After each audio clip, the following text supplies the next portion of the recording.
কাশীনগরীর সবকিছু স্বচ্ছন্দে তো? প্রতিটি জন অন্ন গ্রহণ করে ক্ষুধা শান্ত করেছে তো? নৃত্যনাট্য মঞ্চস্থ হতে চলেছে 12ই জুলাই, মানে আগামী রবিবার দিন ঠিক বিকেল 6:30টায় উত্তম মঞ্চে। আমরা সেখানে উপস্থিত থাকব। জোরদার রিহার্সাল চলছে।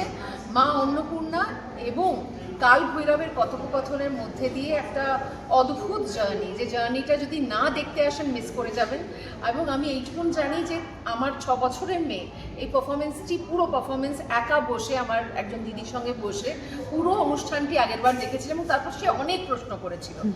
তাই 6 বছর থেকে 80 বছর যারাই আসবেন সত্যি আপনাদের কিন্তু মন ভরবে, ভালো লাগবে। কারণ সৈকত সামন্ত, যিনি আমাদের পরিচালক, যিনি আমাদের নৃত্য পরিচালক, নির্দেশনা এবং পুরোটার প্রডিউসার, আমাদের কিন্তু কোনো স্পন্সর নেই, আমরা নিজেরা একা লড়ে ও এই শোটা তৈরি করেছে এবং মন প্রাণ দিয়ে তৈরি করছে, শুধুমাত্র নাচকে ভালোবেসে।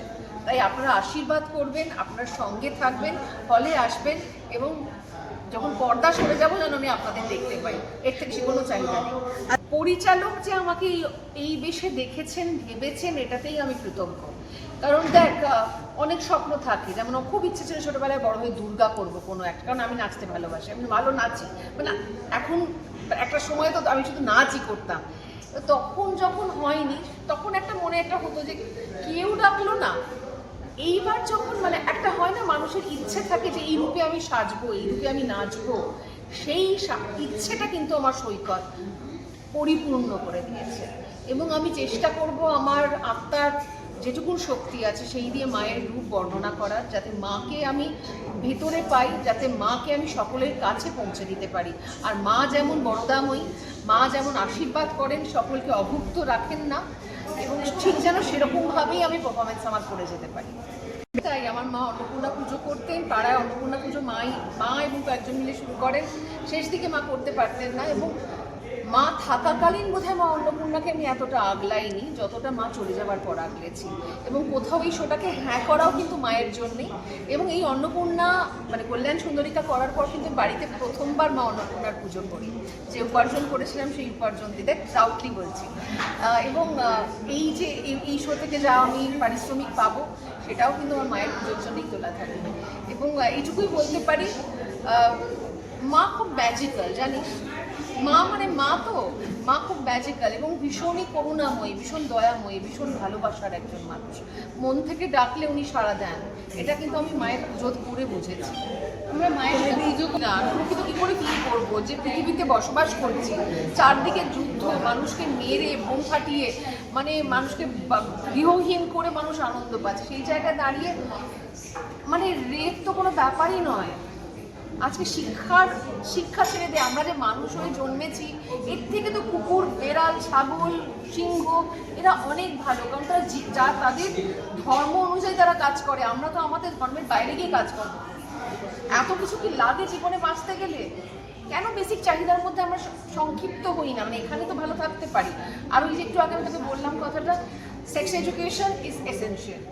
এটা যদি আমাদের ওয়েস্ট বেঙ্গল বোর্ডে বা আমাদের পড়াশোনার মধ্যে না শুরু হয়, তাহলে ভাই এই যে টিভি চ্যানেলে খবরের কাগজে বিক্রি করা মেয়েগুলোকে, বা যেসব গান টানে জামা কাপড় ছাড়া মেয়েদের দেখা যায়, তাদেরকে শাড়ি পরাও বা প্রবর্ষ পরাও।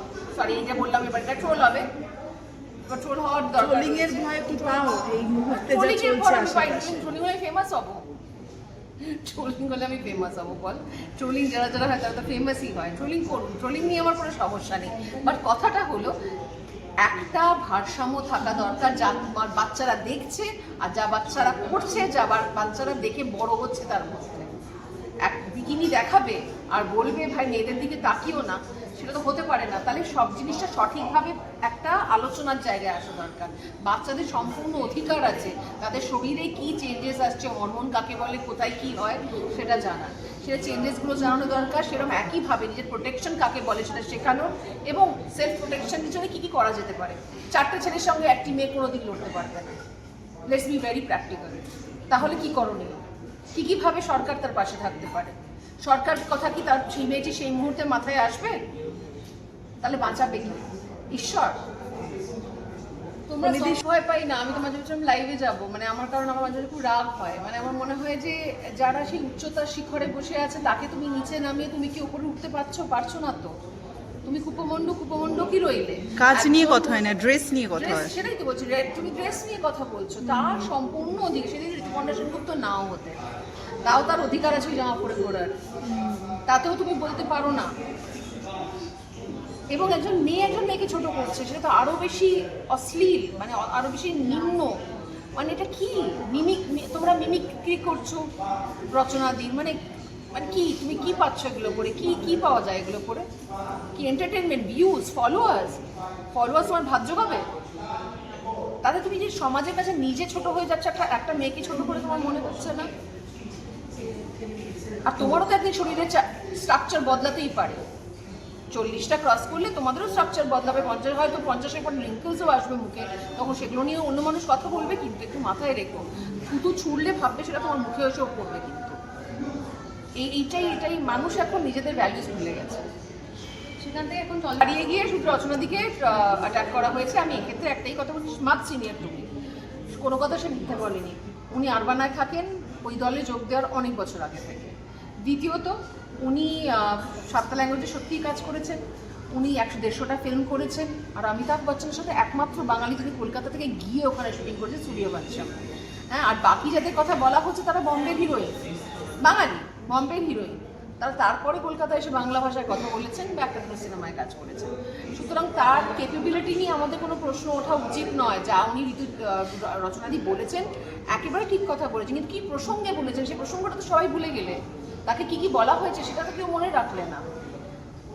সেই নিশ্চয়ই কোনো কারণে এতটা উত্তেজিত হয়ে গেছিলেন। তো হ্যাঁ, তার নির্বুদ্ধিতা আমি বলবো, যে তিনি ভেবেছিলেন যে এই মাধ্যম দিয়ে সেই মানুষটাকে এই বার্তা দেওয়া যাবে, তিনি ভাবেননি যে, তবে আমি বলবো নির্বুদ্ধিতা নয়, অ্যাকচুয়ালি ঠিকই কাজ করেছেন, তিনি সাংঘাতিকভাবে ট্রোল রয়েছেন, she is very famous right now, আর thanks to all the trollers যারা তোমার ট্রোল করেছো।